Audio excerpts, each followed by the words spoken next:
Ayan na. Meron pa akong tirang nori. Seaweeds. Meron pa kasi akong tirang hindi, 2 piraso na lang to eh. New Year pa to eh. Sayang naman. Kaya, sabi ko gagawa na lang ako ng gimbap. Kaya bumili na ako nitong ng pipino, 2 piraso, 15 pesos. Tapos yung carrots, 15 pesos. Hindi mo naman mauubos lahat yan. Tapos, yung mangga, 40 pesos. 3 piraso. Tsaka meron pa kasi akong Japanese mayonnaise. Kaya gagawin ko na kasi sayang nga. Tapos meron pa akong sesame oil. Pero itong gagamitin ko, spam kasi wala naman akong crab stick. Tsaka wala rin akong pambili na ng crab stick. Ito meron dito pa sa bahay spam. Nag-iisa na lang. So ito yung ilalagay natin. Tapos meron ako ditong molder. Mag-try kami itong gamitin to ng New Year eh. Kaya lang, ang laki pala nito. Pag ito yung ginamit mo sa sa gimbap mo, super laki. Laki-laki niya. Yung ginawa namin, hindi nahinulma dito ng bunso ko kasi ang laki nga. Sobra naman laki. So, ang ginawa niya na lang dito, pang-cutting. Nung nabuo niya na, dito niya nilagay. Tapos, kakat mo na kasi may guide eh. Kaya yung gimbap mo, pantay-pantay yung laki. Yung pagkakaslice kasi nga may guide. So, ito lang yung naging pakinabang niya. Yan. So, gagawa ako ngayon. Yun yung tanghalian namin kasi hindi pa kami nanananghalian. Sinain ko muna ito guys. So, Japanese rice. Pero kung wala kang Japanese rice, kahit yung lang yung bigas na medyo malagkit. So, pwede na yun. So, anyway, ito na guys. Binalatan ko na yung mga ilalagay natin dun sa ating gagawin. At yung cucumber, ang gagawin ko dito, babad muna natin sa water na may salt para mamaya, yung cucumber natin hindi matubig, no? Para mawala yung excess water mismo nung pipino. Slice ko lang yung pipino. Tatanggalan ko lang ng buto. Pero pag bata pa yung pipino, pwede rin naman wag nang tanggalan ng buto. Pero syempre it's up to you guys, no, kung ano yung gusto nyo. Hindi ko na pinutol sa gitna ganyan nakahaba kasi sakto to sa sukat halos ng ng nori. Pagkatapos natin ma-slice tong cucumber, ibababad na natin sa salt and water. So, habang nakababad dyan, ipiprepare ko muna tong spam. Mag-i-slice lang ako ng mga ilang piraso. Noong nakaraan guys, ang ginamit ko dito, crab stick. Kaya lang dahil wala na akong crab stick, tapos nakita ko meron pa palang spam. Ay, tamang-tama. So, ginamit ko na dito. Kung wala ka ring spam, actually, pwede nga kahit dito mga cook ham. Depende na yun sa'yo kung ano yung gusto mong ilagay. Ganito kalaki yung ginawa kong slice dito sa spam. Ganito kalaki. Yan. Pagkatapos nito, susunod ko na tong mangga. Siyempre, ginamitan natin ng life hack to. Kasi karamihan ganito na may ginagawa, 'di ba? Kasi mas mabilis matanggal dun sa sa balat pag ginamitan mo ng baso. Ang sarap ng manggang to, matamis. Yung kulay kasi nito halos parang kulay orange na. Tsaka yung na to, yung papanat na yung balat. So anyway, eto nilagyan ko na isang carrot, 1 piraso lang yung nilagay ko. Sakto na yan. At pagkatapos, okay na, i-drain ko lang tong cucumber. Wala nang wala nang water yan. So ready na yan guys. Luto na yung kanin ko. Sinalang ko to sa stove kasi yung rice cooker namin may laman pang kanin. So anyway, ito yung spam. Sinabay ko na dito yung carrots. Lulutuin ko lang ng konti yung carrots para hindi matigas gano. So yung spam, pwede rin naman wag mo nang lutuin kasi yung spam talaga luto naman na yan. Kaya depende na lang yan sa kung ano yung gusto mo. Pagkatapos nito, kala ko na prepare ko na lahat. Sabi nakalimutan ko, ay, yung itlog pala. So, ginawa ko, hinabol ko na lang yung itlog. Nagbit lang ako ng 2 piraso ng egg. Then, nilagyan ko ng salt para may lasa. At eto, nakala ko kompleto na to.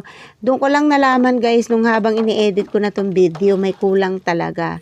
So, hinahanap ko yung cheese. So, may kulang pala talaga. Nakalimutan kong maglagay ng cheese doon sa gimbap ko. So, anyway, Dahil nakalimutan ko na, okay lang din naman na walang cheese. Pero mas masarap talaga guys pag merong cheese.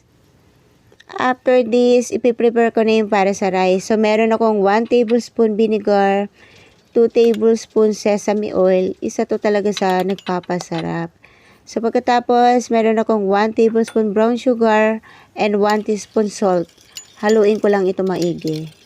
Habang mainit pa yung rice natin, gagawin na natin to. 2 cups of rice.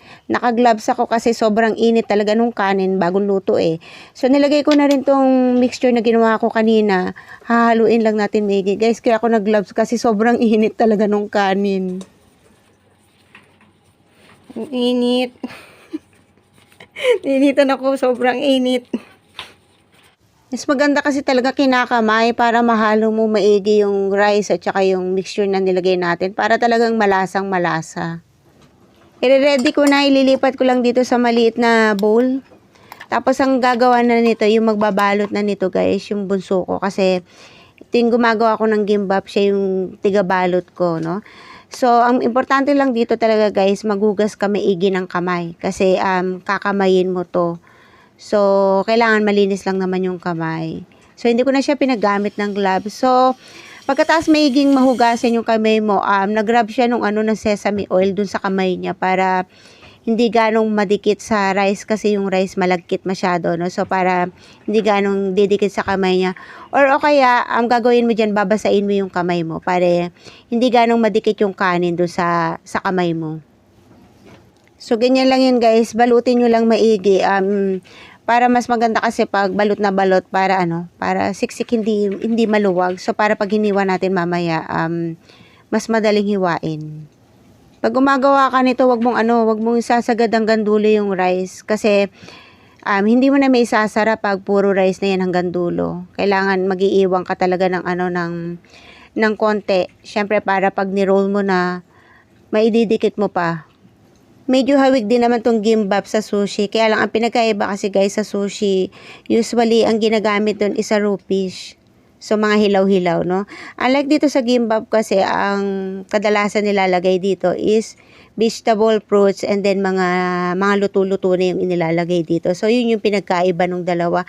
Dati naman nung araw naman, nung maliit ako, hindi naman uso talaga dito sa atin to eh. Kaya lang, ngayon kasi pinasok na tayo ng mga ng mga K-drama, yung mga Korean telenovela, no? So, naging tayo Korean inspired, no? So, anyway, eto na, nilagay ko dito sa molder para mas madaling makat. Ang maganda lang dito, pag may molder, yung pagkakakat ng gimbap mo, pantay-pantay. Kailangan lang, sasagadin mo guys yung pagkaka-slice sa ilalim. Kasi tulad nito, si Bunso yung nag-slice nitong una. So, medyo hindi sagad yung pagkaka-slice niya. So, itong pangalawa, ako na yung nag-slice. Sinagad ko hanggang ilalim. Para talagang, hating-hati talaga hanggang ilalim.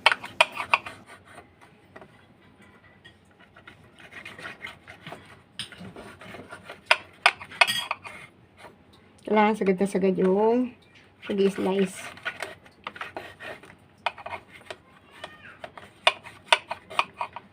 Okay. Ang mahal-mahal nito pag umu-order kami sa sa mga store. Kaya mas maganda rin talaga pag gagawa ka. Iba pa rin talaga pag homemade.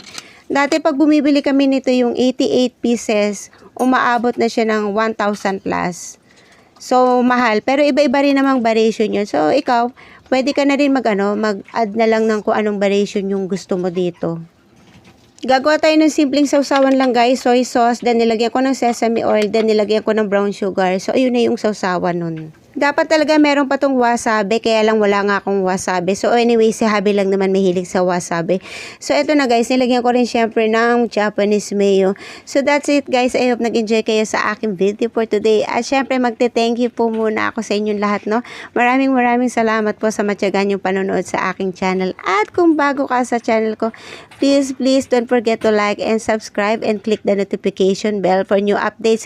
So there you have it guys. Thank you for watching and God bless everyone. Bye-bye.